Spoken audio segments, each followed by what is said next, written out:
அப்பவும் இப்பவும் எப்பவும் Chennai Silks. Adhiredi collection, Saravedi celebration. Celebrate this festive season with Adiyar Ananda Bhavan Sweets and Snacks. We accept bulk orders. The Legend New Saravana Stores in Deepavali offer பவுனுக்கு ரூபாய் 1200 தள்ளுபடி October 26 வரை. IBC Tamil நேயர்களுக்கு வணக்கம். இன்றைய சிறப்பு நேர்காணலில் நம்மோடு இணைந்திருக்கிறார் தேர்தல் வியூக வகுப்பாளர் பார்த்திபன் அவர்கள். வணக்கம். வணக்கம். எப்படி இருக்கீங்க? நல்லா இருக்கேன். நீங்கள் எப்படி இருக்கீங்க? ரொம்ப நல்லா இருக்கு சார். Welcome back. ரொம்ப நாளாக உங்களை நேர்காணல் மூலிமா சந்திக்க முடியல, திரும்ப வந்திருக்கீங்க. அண்மையில் கரூர் துயர சம்பவம் நடந்தது. இப்போ யார் இதை அரசியல் பண்ணுறா அப்படிங்கிற பார்வையெல்லாம் ஒரு பக்கம் வர ஆரம்பிச்சிருச்சு.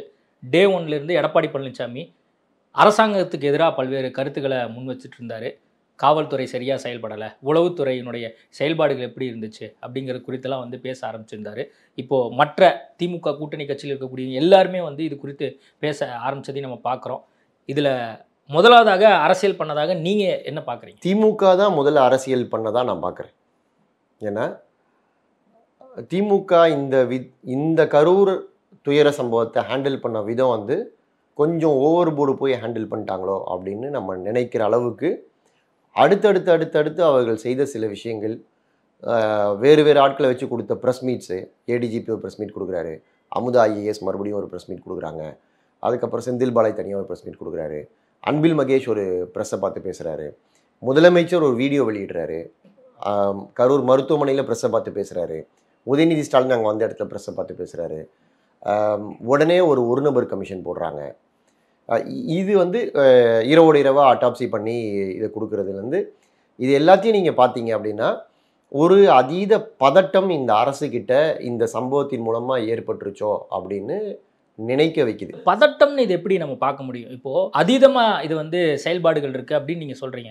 என்ன அரசாங்கம் செயல்படணுமோ அது கரெக்டாக செயல்பட்டுருக்கு, கூடுதலாக செயல்பட்டுருக்கு. அதாவது அவர்கள் ஒரு விஷயத்தை தடுக்க தவறிட்டாங்க. இதை நீங்கள் என்னதான் இது டிவிக்கோடைய குற்றம்னு சொன்னாலும் இதுக்கு அக்கௌண்டபிலிட்டி பொறுப்பேற்றுக்க வேண்டியது அப்படின்னா அரசு தான். ஏன்னா அரசு ஒரு இடத்த கொடுக்குது, அந்த இடத்துல அந்த நிகழ்ச்சி பாதுகாப்பாக நடக்குதுன்றதை உறுதி செய்ய வேண்டியதும் அரசுடைய கடமை தான். நீங்கள் 10,000 பேர் வரேன்னு சொன்னாங்க, ஆனால் 25,000 27,000 பேர் வந்துட்டாங்க அப்படின்னு நீங்கள் சொல்கிறீங்க. வந்துட்டாங்கன்னா திடீர்னு 10 நிமிஷத்துலேயோ 15 நிமிஷத்துலேயோ வரல. அது ஒரு 4 மணி நேரம் 5 மணி நேரமாக கூடுன கூட்டம். இதை நீங்கள் தடுக்கணும், இல்லை உண்மையிலேயே இன்னும் கொஞ்சம் கவனமாக இருக்கணும்னு நினச்சிருந்தால் இந்த உயிரிழப்புகளை தடுத்திருக்க முடியும். ரெண்டாவது, கரூர்ன்றது எங்கேயோ மார்த்தாண்டம் கன்னியாகுமரி கிட்ட இருக்கிற ஒரு இடம் இல்லை. கரூர்ன்றது தமிழகத்தின் கிட்டத்தட்ட ஒரு மையப்பகுதி. ஒரு 4 மணி நேரம் 5 மணி நேரம் உங்களுக்கு டைம் இருக்குது. கூட்டம் கூடிக்கிட்டே இருக்குது அப்படின்னும் போது நீங்கள் மேலதிகாரிகளை, கீழே இருக்க உளவு பிரிவினர், உளவு போலீஸார் தொடர்ந்து இன்ட்டு கொடுப்பாங்க. இவ்வளோ பேர் இருக்காங்க, இங்கே நிலம் இதுவாக இருக்குது, பரவாயில்ல அப்படின்லாம் மேலே கொடுத்து. ஏன்னா இது ஒரு சென்சிட்டிவான விஜயுடைய கூட்டம் அப்படின்னும் போது கொஞ்சம் கூடுதல் கவனத்தோடு தான் அதை அணுகியிருப்பாங்க. அப்போ அப்படி சொல்லியிருந்தாங்க, எங்களுக்கு கூடுதலாக ஃபோர்ஸ் வேணும், மக்கள் இங்கே கண்ட்ரோல் பண்ண முடியல, நாங்கள் எதிர்பார்த்தோட நிறைய மக்கள் வராங்க அப்படின்னா நீங்கள் கரூரில் நடக்கிற நிகழ்ச்சிக்கு திருச்சியிலேருந்து ஃபோர்ஸ் கொண்டு வந்திருக்கலாம், புதுக்கோட்டையிலேருந்து கொண்டு வந்திருக்கலாம், இந்த பக்கம் சேலத்துலேருந்து கொண்டு வந்திருக்கலாம், எல்லா பக்கத்துலேருந்தும் கொஞ்சம் போலீஸை மொபிலைஸ் பண்ணியிருக்கலாம். ஆனால் ஏடிஜிபி தன்னுடைய ப்ரெஸ் மீட்டில் சொல்லும் போதே நாங்கள் வழக்கமான க்ரௌடுக்கு 50 பேருக்கு ஒரு போலீஸ் போடுவோம், இங்கே 20 பேருக்கு ஒரு போலீஸ் போட்டோம், ஸோ 10,000 பேர் அப்படின்னா கிட்டத்தட்ட 500 போலீஸ் போட்டோம் அப்படின்னு சொன்னார் முதல்ல. ஆனால் அங்கே கிட்டத்தட்ட 27,000 பேர் இருந்திருக்காங்க. அப்போ 1350 போலீஸார் பாதுகாப்பு பணியில் ஈடுபட்டு இருக்க வேண்டும். நீங்கள் வெறும் 1000 போலீஸாருக்குன்னு பாதி கூட இல்லை. அப்போ இந்த மாதிரி இடங்களில் நம்ம தான் அதை கவனமாக இருக்கணும். இது யாரோ ஒரு கட்சியோட கூட்டம் எப்படியோ போ அப்படின்னு அரசு சொல்ல முடியாது. நான் அசம்பாவிதத்தை தவிர்க்கிறதுக்கு ஸ்டெப் 1 ஸ்டெப் 2 எடுப்பேன், அதுக்கு மேலே எடுக்க மாட்டேன், 3 4 எடுக்க மாட்டேன், அசம்பாவிதம் நடந்துட்டு போட்டோம் அப்படின்னு சொல்ல முடியுமா? விஷுவலாக அவங்க போட்டு காட்டுறாங்கல்ல. இப்போ அந்த பேரிகார்டு அதே மாதிரி அந்த போலீஸ் நிற்கிறாங்க, அதெல்லாம் தாண்டி தடுத்துட்டு நிறைய பேர் முன் வராங்க அப்படிங்கிற விஷுவல்ஸையும் நம்ம பார்த்தோம்ல. அவங்க வீடியோவும் அமுதா ஐஏஎஸ்ஸாக இருக்கட்டும், அது மட்டும் இல்லாமல் செந்தில் பாலாஜியாக இருக்கட்டும், எல்லாருமே ஆதாரப்பூர்வமாக என்னென்னலாம் காட்ட முடியுமோ அதெல்லாமே காட்டுறாங்கல்ல, எல்லாருக்குமே தெரிகிற மாதிரி. நீங்கள் எல்லாமே காமிக்கிறாங்க. நான் சொல்ல வர பாயிண்ட்டு, இதில் ஒரு ஃபெயிலியர் நடந்துருச்சு, 41 பேர் செத்து போயிட்டாங்க. இது பழி அரசு மேல் தான் வரும், அரசு தான் இதுக்கு பொறுப்பு. அதை தவிர்க்க முடியும்னா இப்போ யார் தவிர்த்திருக்க முடியும்? நீங்கள் ஒரு 1000 பவுன்சரை போட முடியும் டிவிகேலேருந்து. டிவிகே மேலே தப்பே இல்லை, அவங்க இஷ்டத்துக்கு என்னாலும் பொறுப்பு இல்லாமல் ஒரு கட்சி என்னாலும் செஞ்சுட்டு போகலாம் அப்படின்னு நான் சொல்ல வரல. நான் சொல்கிறது, நீங்கள் கேள்வி கேட்குறது அப்படின்னா யாரை கேட்பீங்க? இப்போ மத்திய அரசு ரிப்போர்ட் கேட்குதுன்னா யார்கிட்ட கேட்கும்? மாநில அரசுக்கிட்ட தானே கேட்கும், டிவிகே கிட்டே கேட்பாங்க. ஸோ அப்போ எதுக்கு நீங்கள் கவர்மெண்ட்டில் பெர்மிஷன் வாங்கி நடத்தணுன்ற ரூல்ஸ் எல்லாம் எதுக்கு வச்சுருக்கோம்? அவங்கவுங்க இஷ்டத்துக்கு தான் தோன்றித்தனமாக நடக்கக்கூடாதுன்றதுக்காக தான் அரசுகிட்ட பெர்மிஷன் கேளுங்க, இடத்த நாங்கள் செலக்ட் பண்ணுறோம், நாங்கள் சொல்கிறோம், நாங்கள் பார்த்துக்குறோம்னு சொல்கிறோம். அப்போ முழுசாக பார்த்துக்கணும்ல. நான் இடம் கேட்டீங்க, நான் அந்த இடத்த விட இந்த இடம் பரவாயில்லன்னு சொன்னேன். சரி, இந்த இடத்துக்கு வந்தீங்க, நீங்கள் நிறைய பேர் வந்துட்டீங்க, செத்து போயிட்டீங்க, எப்படியோ போங்கன்னு சொல்ல முடியுமா? அப்படி சொல்ல முடியாதுல்ல. அதாவது நீங்களும் நானும் பேசுகிற மாதிரி அரசு பேச முடியாது. அரசுக்கு கூடுதல் ரெஸ்பான்சிபிலிட்டி இருக்குது. பிடிச்சாலும் பிடிக்கலனாலும் அந்த பழி அரசு மேலே தான் வரும், அரசு மேலே தான் வந்திருக்கு. அது எங்கே தங்களை அதிகமாக பாதிச்சிருமோ அப்படின்ற பயம் காரணமாக திமுக அரசு கூடுதலாக ரியாக்ட் பண்ணிக்குதுன்னு நான் சொல்கிறேன். எடப்பாடி பழனிசாமி எப்படி சொல்கிறாரோ அது மாதிரி நீங்களும் சொல்கிறீங்க. இல்லைங்க, நீங்கள் வெளியிலேருந்து பார்க்கும்போது இது எடப்பாடி பழனிசாமியோட ஸ்போக்ஸ் பர்சனாக நான் பேசல. ஒரு எதிர்க்கட்சி இருக்கும்போது எதிர்க்கட்சி என்ன கேள்வி கேட்குமோ அதை தானே ஒரு கிரிட்டிக்காகவும் நம்ம கேள்வி கேட்க முடியும். ஆனால் இப்போது நீங்கள் இந்த கருத்து வைக்கிறீங்க, தமிழ்நாட்டில் மூத்த பத்திரிகையாளர்கள் வந்து மெயின் ஸ்ட்ரீம்லையாக இருக்கட்டும், டிஜிட்டல் பிளாட்ஃபார்மாக இருக்கட்டும், சமூக செயற்பாட்டாளராக இருக்கட்டும், நடிகர்களாக இருக்கட்டும், இயக்குநர்களாகட்டும், எல்லாருமே விஜய் தான் முதல் காரணம், முதல் குற்றவாளி அவர் தான், அவரை வந்து கைது பண்ணணும் அப்படிங்கிற வரைக்கும் பேசுகிறாங்க. ஆனால் நீங்கள் அப்படியே வேற ஒரு நிலைப்பாட்டில் பேசுகிறீங்க. அவங்களுக்கு என்ன அஜெண்டான்னு எனக்கு தெரியாது. அவங்க ஏன் அப்படி பேசுகிறாங்கன்னு நான் எப்படி சொல்ல முடியும்? நீங்கள் என்னுடைய பார்வை என்ன அப்படின்னு கேட்டிங்கன்னா, எலெக்ஷன் ஸ்ட்ராட்டஜிஸ்டாக நான் மக்கள் கூட தொடர்ந்து பழகுறோம், மக்களுடைய கருத்துக்களை நம்ம கேட்குறோம், கிரவுண்டில் நிறைய சர்வே எடுக்கிறோம். இந்த சம்பவத்துக்கு பிறகு இந்த கோபம் யார் மேலே திரும்பி இருக்கு அப்படின்னு நாங்கள் இன்ட்ராக்ட் பண்ணும்போது எனக்கு கிடைச்ச தகவலை நான் அவங்க கூட ஷேர் பண்ணிக்கிறேன். என்ன சொல்கிறாங்க மக்கள்? இப்போ கரூர் மக்களை நீங்களும் சந்திச்சிருப்பீங்க, இப்போ நாங்களுமே ஐபிசி தமிழ் சார்பாக நாங்களும் வந்து களத்துக்கு போயிருந்தோம். என்ன உங்கள் தகவல் படி என்ன சொல்கிறாங்க? மக்களில் நீங்கள் ரெண்டாக பிரிச்சுக்கோங்க. ஒன்று வந்து கடுமையான தாவேக்கா வெறியர்கள், தாவேக்கா அனுதாபிகள் அப்படி வச்சுக்கோங்க. இன்னொன்று காமன் பப்ளிக், அவங்க எந்த கட்சியுமே இல்லை. தாவேக்கா அனுதாபிகள் இது வந்து திமுகவோட சதி சார், திமுக தான் இப்படி பண்ணிட்டாங்க அப்படின்னு சொல்கிறாங்க. அது ஒரு கான்ஸ்பிரசி தியரி. சாதாரண பொதுமக்கள் இது வந்து சார் அந்த கட்சி எப்பவுமே அப்படி தான் பிஹேவ் பண்ணுது. அவங்க ஏற்கனவே ஒரு மாநாடு போட்டாங்க, 2 மாநாடு நம்ம பார்த்துட்டோம். திருச்சியில் வந்த கூட்டத்தை பார்த்துட்டோம், நாகையில் வந்த கூட்டத்தை பார்த்துட்டோம். எங்கேயுமே வந்து கூட்டம் கண்ட்ரோல்டெல்லாம் இல்லை. அங்கேயும் மரத்து மேலே ஏறுறான், கரண்ட் கம்பி மேலே ஏறுறான். இது எல்லா இடத்துலையும் நம்ம பார்க்குறது தான். அப்போ அரசு கொஞ்சம் கூடுதல் கவனத்தோடு இருந்திருக்கணும் சார். அரசு இன்னும் கொஞ்சம் கூடுதல் கவனத்தோடு இருந்தால், ஏன் பர்மிஷனை கொடுக்காதீங்க, ரத்து பண்ணுங்கள், இல்லை இதுக்கு மேலே போகக்கூடாது சார் அப்படின்னு ஸ்டாப் பண்ணுங்கள். உங்கள் தடையை மீறி எதிர்த்துக்கிட்டு போய் பண்ண போகிறது இல்லைல்ல. ஸோ அதெல்லாம் நீங்கள் ஸ்டாப் பண்ணுங்கள். மக்களுடைய உயிரை விட எதுங்க பெருசு? இது கண்டிப்பாக நமக்கு இப்போது அவங்களுக்கு அனுபவம் இல்லை, உங்களுக்கு அனுபவம் இருக்குது. நீங்கள் அரசை ரன் பண்ணுறீங்க, இந்த மாதிரி பல விஷயங்களை நம்ம பார்த்துருக்குறோம். அப்போது நீங்கள் இப்போ சின்ன பசங்களுக்கு தெரியாது அப்படின்னா பெரியவங்க தான் சொல்லணும்னு சொல்லுவாங்கல்ல, அது மாதிரி இந்த இடத்துல பெரியவங்களோட ரோலை ப்ளே பண்ண வேண்டியது அரசு தான், மாவட்ட நிர்வாகம் தான்.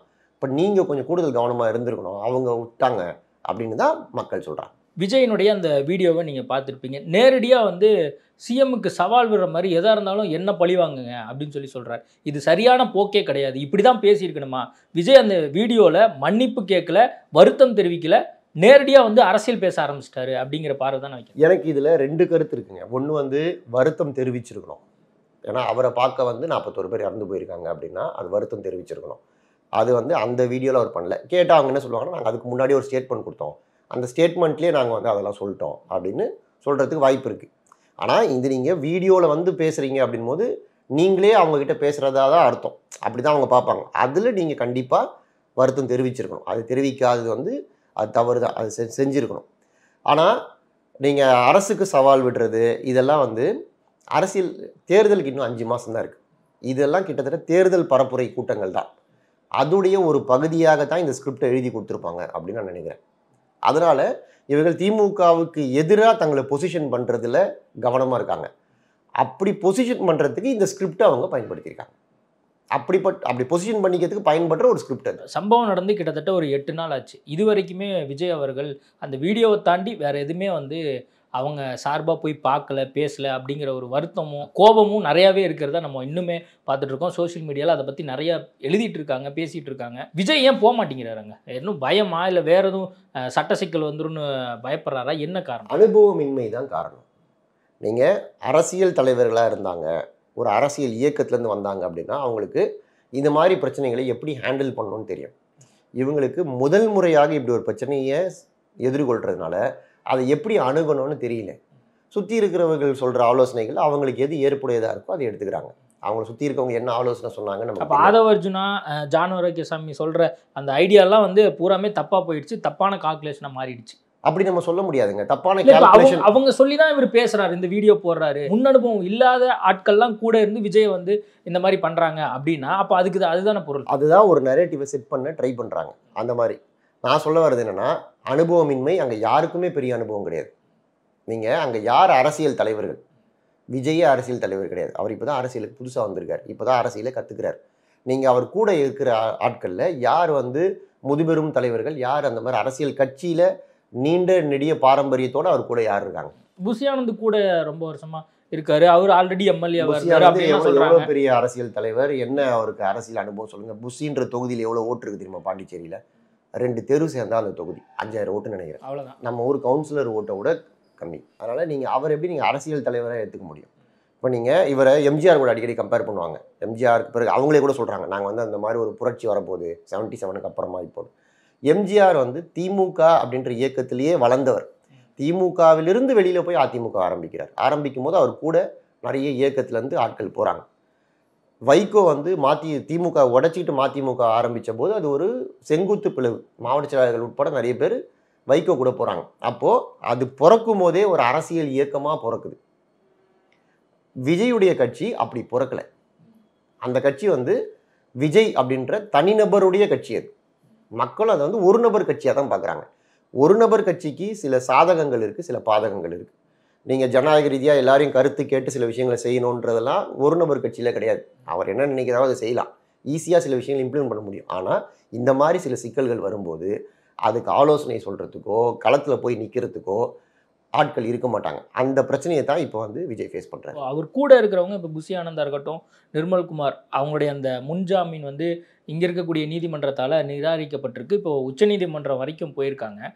இப்போ கூடுதலாக இப்போ விஜய் வந்து அனுமதி கேட்டு கரூரில் நான் போய் மக்களை சந்திக்கணும், மீட் பண்ணணும் அப்படிங்கிறது தொடர்பாகவும் சில கோரிக்கைகள் வைக்கப்படுகிறதா செய்திகள் வந்துட்டுருக்கு.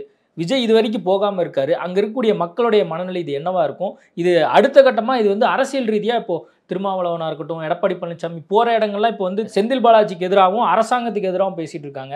இது முழுக்க இப்போ அரசியலாக மாறிடுச்சு. இப்போ 41 உயிர்கள் பற்றி நம்ம பேசுகிறத தாண்டி இது முழுக்க அரசியல் களமாக நம்ம இதை மாற்றிட்டோமே. அப்படி தான் மாறும். ஏன்னா அடுத்த வருஷம் எலெக்ஷன் வரப்போகுது. நீங்கள் எலெக்ஷனுக்கு 5 மாதம் முன்னாடி நம்ம இருக்கிறோம். அப்போது தமிழ்நாட்டில் நடக்கக்கூடிய அதிமுக்கியத்துவம் வாய்ந்த விஷயங்கள் எதுவாக இருந்தாலும், அது விபத்தாக இருந்தாலும், இந்த மாதிரியான உயிர் சேதமாக இருந்தாலும், எதுவாக இருந்தாலும் அது அரசியலாகத்தான் பார்க்கப்படும். அரசியல் கட்சி தலைவர்கள் அதை அரசியலாக்கத்தான் செய்வாங்க. அதை நீங்கள் வந்து குறைய சொல்ல முடியாது, அதை தடுக்கவும் முடியாது. நீங்கள் இப்போ ஒரு எடப்பாடி பழனிசாமி டே 1லேருந்து விஜய்க்கு ஆதரவாக தான் பேசுகிறார். விஜய்க்கு எதிர்ப்பாக அவர் எதுவுமே பேசலை. ஏன்னா கூட்டணி கதவுகளை அவர் திறந்து வைத்திருக்கிறார். அவங்களுடைய நெகட்டிவிட்டியெல்லாம் இப்போ எடுத்துக்கொண்டு இப்போ கூட்டணி எப்படியாவது நம்ம வந்து நம்ம கூட்டணிக்குள்ளே கொண்டு வரணும்னு சொல்லி எடப்பாடி முயற்சி பண்ணுறாரு அப்படிங்கிற பார்வையெல்லாம் வைக்கிறாங்க. என்டிஏ கூட்டணிக்குள்ளே கண்டிப்பாக விஜய் வந்துடுவார் அப்படிங்கிற பார்வையெல்லாம் இப்போ இருக்குது. நீங்கள் அப்படி தான் நினைக்கிறீங்களா? முயற்சிகள் நடக்கும். விஜய் போவாரா போகமாட்டாரான்னு தெரியாது. ஏதாவது சொல்கிறேன், ஆளுக்கு ஒரு பக்கம் இழுப்பாங்க. திமுகவும் கமிஷன் போட்டிருக்காங்க. திமுக இப்போ எஸ்ஐடி உயர்நீதிமன்றம் சொல்லி எஸ்ஐடி அஸ்ராக் தலைமையில் அவங்க ஒரு ரிப்போர்ட் ரெடி பண்ண போகிறாங்க. இப்போ இதெல்லாம் வந்து திமுக இப்போ வரைக்கும் புஷி ஆனந்தையும் சிடிஆர் நிர்மல்குமாரையும் அரெஸ்ட் பண்ணல. நீங்கள் ஏன் அரெஸ்ட் பண்ணலன்னு நினைக்கிறீங்க? இப்போ நீங்கள் ரொம்ப க்ளோஸாக டிஎம்கே கவனிச்சாலனால கேட்குறேன். இப்போது விஜயை வந்து ஏன் இன்னும் கைது பண்ணாமல் இருக்காங்க அப்படிங்கிற பார்வை ஒரு பக்கம் வைக்கிறாங்க. இன்னும் ஏன் எஃப்ஐஆர் அவர் பேரை இன்க்ளூட் பண்ணல அப்படிங்கிற பார்வை வைக்கிறாங்க. ஆதவ் அர்ஜுனா வந்து ஆல்ரெடி வந்து நீதிமன்றம் கண்டிச்சிருக்கு. மற்ற அரசியல் சார்ந்திருக்கக்கூடிய நபர்கள்லாம் கண்டனம் தெரிவிக்கிறத நம்ம பார்க்குறோம். ஏன் வந்து அவருடைய பேரோ அல்லது மற்றவங்களே வந்து ரொம்ப ஈஸியாக கடந்து போகிறாங்கன்னு நீங்கள் நினைக்கிறீங்க? டிஎம்கே இந்த விவகாரத்தில் ஏன் வந்து கைது நடவடிக்கை போன்ற விஷயங்கள் அல்லது கடுமையான ஒரு போக்கை ஏன் வந்து பண்ணாமல் இருக்காங்கன்னு நினைக்கிறீங்க? இதெல்லாம் வந்து அரசியலில் அதிகமான இம்பேக்டை ஏற்படுத்தக்கூடிய விஷயங்கள். நீங்கள் செய்யக்கூடிய ஒவ்வொரு விஷயத்துக்கு பின்னாடியும் நிறைய இம்பேக்ட் இருக்கும். அந்த இம்பேக்ட் எல்லாம் யோசித்து அதை சீர்தூக்கி பார்த்து தான் சில முடிவுகள் எடுப்பாங்க. நம்ம வந்து தடாலடியாக நம்ம பேசலாம், யூடியூப்பில் உட்காந்து என்ன பேசலாம். ஆனால் ஒரு கவர்மெண்ட் வந்து சில வேலைகளை செய்யும் போது இதை செஞ்சால் சாதக பாதகம் என்ன அப்படின்றதெல்லாம் அலசி ஆராய்ஞ்சு அப்படி தான் பண்ணுவாங்க. இப்போ நீங்கள் ஏதோ ஒன்று செஞ்சுட்டு அது வந்து பேக் ஃபயர் ஆகிடுச்சு வச்சுங்களேன். இன்றைக்கி நம்ம விஜய்க்கு என்ன சொல்கிறோமோ அது நாளைக்கு சிஎம்க்கு சொல்ல ஆரம்பிச்சிடும். ஏங்க அவர் தான் அனுபவம் இல்லாத ஆள், அவருக்கு சொல்கிறதுக்கு ஆள் இல்லை, இவருக்கு இவ்வளோ அனுபவம் இருக்குது, இவங்க இப்படி தடாலடியாக பண்ணலாமா, இவருக்கு ஆலோசனை சொல்ல ஆளே இல்லையான்னு இதே கேள்வி நம்ம நாளைக்கு சிஎம் பார்த்து தடாலடி முடிவை இந்த அரசாங்கம் எடுக்காது. எந்த அரசாங்கமும் எடுக்காது. தடாலடி முடிவுகளை எந்த அரசாங்கமும் எடுக்காது. ரெண்டாவது, அரசியல் தேர்தல் காலங்களில் நடக்கக்கூடிய இது போன்ற நிகழ்வுகளை தேர்தலுடைய கூட்டணி கணக்குகளை மனசில் வச்சு தான் சில முடிவுகளை எடுப்பாங்க. அதனால் இதில் வந்து நீங்கள் இது வீக்னஸ், அரசு கோட்டை விட்டுருச்சு, இதனால அரசு பலவீனமாயிடுச்சு அப்படிலாம் நம்ம நினைக்க முடியாது. இதெல்லாம் ஒரு பெரிய விஷயத்துடைய ப்ராசஸ். நீங்கள் முதல் ஸ்டெப் 2வது ஸ்டெப்பை பார்த்துட்டு இப்படி தான் நீங்கள் முடிவுரை எழுதவே முடியாது. நாளைக்கு இப்போ நம்ம பேசிட்டு இருக்க இந்த நேரம் நீங்கள் வந்து புஷி ஆனந்தை அரெஸ்ட் பண்ணலாம். அது பண்ணுறதுக்கு முன்னாடி பண்ணணுமா வேணாமா, பண்ணால் என்னெல்லாம் ப்ளஸ் என்னெல்லாம் மைனஸ்ன்னு டிஸ்கஸ் பண்ணிவிட்டு அதுக்கப்புறம் முடிவெடுத்தால் நீங்கள் பேக் அடிக்கக்கூடாது. பாதவர்ஜுனா ஒரு ட்வீட்டு போட்டார், அதை அவர் யோசித்து போட்டாரா யோசிக்காமல் போட்டாரான்னு தெரியாது. ஆனால் அதுக்கப்புறம் சில பேர் அவங்க சொல்லியிருப்பாங்க, இது தவறு, இது தேசத்துக்கு எதிரான ஒரு கருத்தை நீங்கள் பதிவு பண்ணுறீங்க, நேபாள் மாதிரி இங்கே புரட்சி வரணும்னு சொல்கிறீங்க, கலவரத்தை தூண்டுறீங்க, இது தப்பு, இது நாளைக்கு பிரச்சனை அவன் சொன்னாலும் டெலீட் பண்ணுறாரு. இப்போ டெலீட் பண்ணாலும் அவர் மேலே கேஸ் போட்டாங்கன்னு வச்சுங்களேன். இது வந்து நீங்கள் யோசிக்காமல் செய்யக்கூடிய விஷயங்கள் இது போன்ற விளைவுகளை தானே ஏற்படுத்தும்.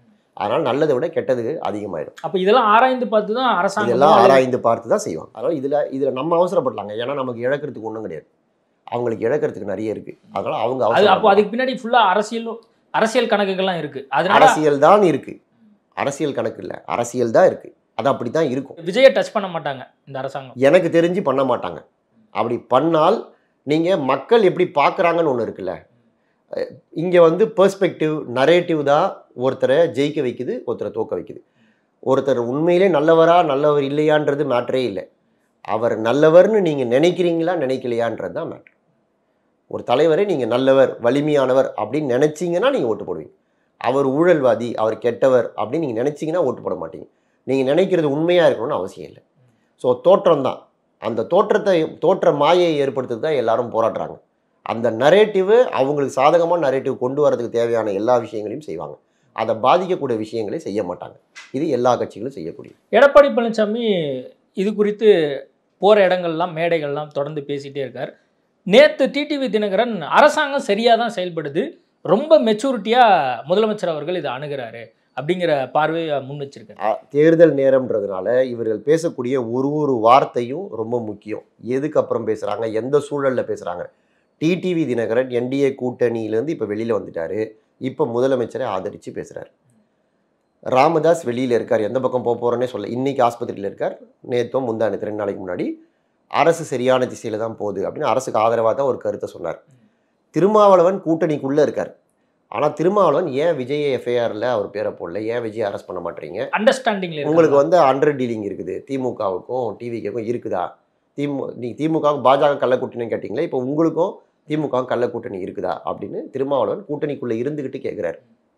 இப்போது இது எல்லாத்தையும் நீங்கள் யோசிச்சு பாருங்கள். இதெல்லாம் என்னென்னா அரசியல் தேர்தல் நேரத்தில் தங்களுடைய இருப்பை காமிச்சிக்கிறதுக்கும் தங்களுடைய வாய்ஸ். பிரேமலதா விஜயகாந்த் பேசும்போது என்ன சொல்கிறாங்க, இது வந்து அரசு மேலே தான் இந்த பழி போய் சேரும், பக்கா பிளான் பக்கா ஸ்கெட்ச் அப்படின்னு இன்னைக்கு வந்து பேசுகிறாங்க. இந்த ஒரு வாரம் கழிச்சு இன்னைக்கு வந்து அவங்க பேசுகிறாங்க.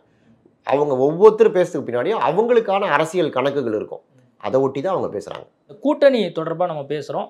பாஜக தலைமையில் அவங்க ஒரு குழு அமைச்சு அது முழுக்க அரசாங்கத்துக்கு எதிராக அவங்க அந்த அறிக்கை ரெடி பண்ணி நீங்கள் பதில் கொடுக்கணும் முதலமைச்சர் அப்படின்லாம் வந்து அவங்களுடைய அறிக்கை வந்ததை நம்ம பார்த்தோம். இதில் பாஜக ஏன் இவ்வளோ மும்முரம் காட்டுறாங்கன்னு நீங்கள் நினைக்கிறீங்க? பாஜக தமிழ்நாட்டில் எப்படியாவது கால் ஊனணும் அப்படின்னு ரொம்ப காலமாக முயற்சி பண்ணுறாங்க. அவங்க இதை ஒரு வாய்ப்பாக பார்க்குறாங்க. ரஜினியால் செய்ய முடியாது, விஜய் வச்சு செய்ய முடியுமான்னு பார்க்குறாங்க. அவங்களும் விஜய்க்கு அழுத்தம் கொடுத்து விஜய் நீங்கள் கூட்டணிக்குள்ளே கொண்டு வரணும் அப்படின்லாம் அவசியம் இல்லைங்க. நம்ம அப்படி நினச்சிக்கிறோம், விஜய் வந்து பிஜேபி கூட்டணிக்குள்ளே வரணும் அப்படின்னு. பிஜேபி விஜயை அழுத்தம் கொடுத்து பல விஷயங்களை கூட்டணிக்குள்ளே கொண்டு வராமே செஞ்சுக்க முடியும். இப்போ உதாரணத்துக்கு திமுக அதிமுக ஒரு இடத்துல நிற்கிறாங்க அப்படின்னா அங்கே திமுக கேண்டிடேட்டை தோக்கடிக்கிறதுக்கு டிவிகே சொல்லி ஒரு முஸ்லீம் கேண்டிடேட்டை போடுங்க, ஒரு தலித் கேண்டிடேட்டை போடுங்க, இல்லை ஒரு செல்வாக்கு நிறைந்த ஒரு கேண்டிடேட்டை போடுங்க அப்படின்னு சொல்லி திமுகவுக்கு போகக்கூடிய தலித் ஓட்டையும் மைனாரிட்டி ஓட்டையும் அந்த கேண்டிடேட் வாங்கினா அங்கே அதிமுககாரர் ஜெயிப்பார். இதுக்கு விஜய் கூட்டணிக்குள்ளே வரணுன்ற அவசியமே இல்லை. விஜய் பிஜேபியோட பேச்சை கேட்டால் போதும். அதனால் அசைன்மெண்ட்டுகள் எந்த விதமாக வேணாலும் கொடுக்கப்படலாம். கொடுக்குற அசைன்மெண்ட்டை செய்கிறதுக்கு நீங்கள் ரெடியாக இருக்கீங்களா இல்லையான்றது தான் மேட்டர். விஜய் வந்து நிறைய மாவட்ட செயலாளர்கிட்ட வந்து வாட்ஸ்அப் காலிங் மூலிமா பேசிகிட்டு இருக்கார் அப்படிங்கிற தகவல் வந்துட்டுருக்கு. ஒரு சில நபர்கள் வந்து அங்கே பாதிக்கப்பட்ட குடும்பத்தையும் வந்து பார்த்துட்டு வந்திருக்காங்க அப்படிங்கிற செய்திகள் இருக்குது. கூடுதலாக காங்கிரஸினுடைய மூத்த தலைவராக இருக்கக்கூடிய ராகுல் காந்தி அவருமே விஜய்கிட்ட பேசினார் அப்படிங்கிற தகவல்லாம் கூட வந்திருக்கு. இதை எப்படி பார்க்குறீங்க? எல்லாமே கூட்டணி கணக்கு தான். ராகுல் காந்தி பேசுகிறார், செல்வ பெருதுக்கு என்ன சொல்கிறார், எங்ககிட்ட சொல்லிட்டு திமுக கிட்ட சொல்லிட்டு தான் அவர் பேசினார். அப்படின்னு சொல்கிறார். நீங்கள் சொல்லிட்டு பேசணும்லாம் கட்டாயம் இல்லை, இருந்தாலும் எதுக்குன்னா கூட்டணியில் இருக்கிறோம் அவங்க தப்பாக நினச்சிக்கூடாதுன்றதுக்காக ஒரு வார்த்தை சொல்லிட்டு இவங்ககிட்ட பேசியிருப்பார். இவருடைய கட்சிக்கு கூட்டத்துக்கு வந்து ஒரு 41 பேர் இறந்து போயிட்டாங்க அப்படின்னா துக்கம் விசாரிக்கிறதுக்கு அவர் பேசுகிறாரு. அதை எக்ஸாக்டாக என்ன பேசுனாங்க அப்படின்றது நமக்கு தெரியாது, அது ராகுல் காந்தியோ விஜயோ சொன்னால் தான் தெரியும். இது ஒரு வாய்ப்பு. ஸோ இந்த சமயத்தில் கால் பண்ணும்போது நான் பேச மாட்டேன் அப்படின்னு சொல்ல முடியாது. மற்ற நேரத்தில் நீங்கள் ஜென்ரலாக ராகுல் காந்தி பேசுகிறாரு அப்படின்னு சொல்லி அவர் பேசலைன்னா என்ன பண்ணுறது? ஸோ அதனால் இந்த பொலிட்டிக்கலாக பேசுகிறதெல்லாம் இருக்குது பார்த்தீங்கன்னா, நீங்கள் தேர்தல் நேரத்தில் நடக்கிற திருமணங்கள்லாம் ரொம்ப முக்கியம். திருமணத்துக்கு அழைப்புதல் கொடுக்க போனேன்னு சொல்லி நம்ம வந்து கூட்டணிக்கு வெளியில் இருக்க ஆட்களை போய் பார்ப்பாங்க. அவங்க நான் அந்த கல்யாணத்தில் கலந்துக்கிட்டு வந்தேன் அப்படின்னு சொல்லி அந்த கல்யாணத்தில் போய் கலந்துப்பாங்க.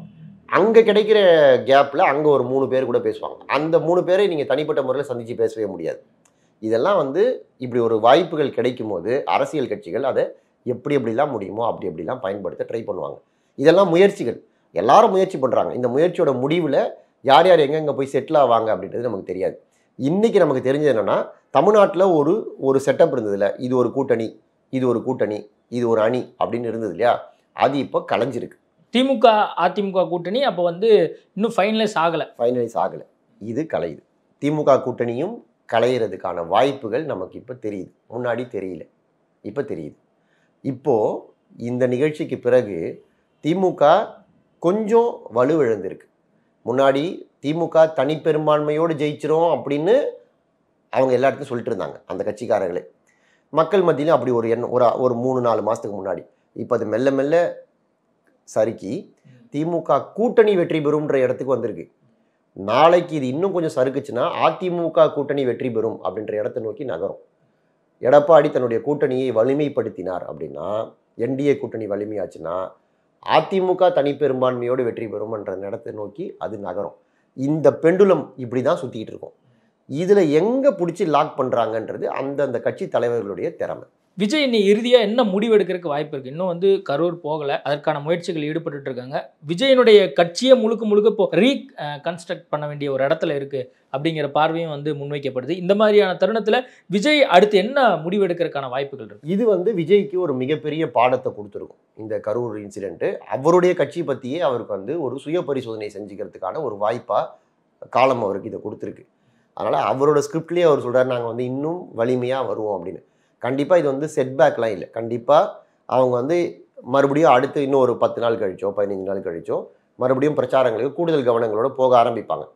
இது மக்கள் மத்தியில் விஜய் கட்சிக்கு ஒரு எழுச்சி இருக்குங்க, மக்கள் மத்தியில் ஒரு சப்போர்ட் இருக்குது, அதை நம்மளால் பார்க்க முடியும். இந்த பாட்டிலுக்கு 10 ரூபான்ற பாட்டு பட்டி தொட்டியெல்லாம் போயிடுச்சு 2 நாளில்.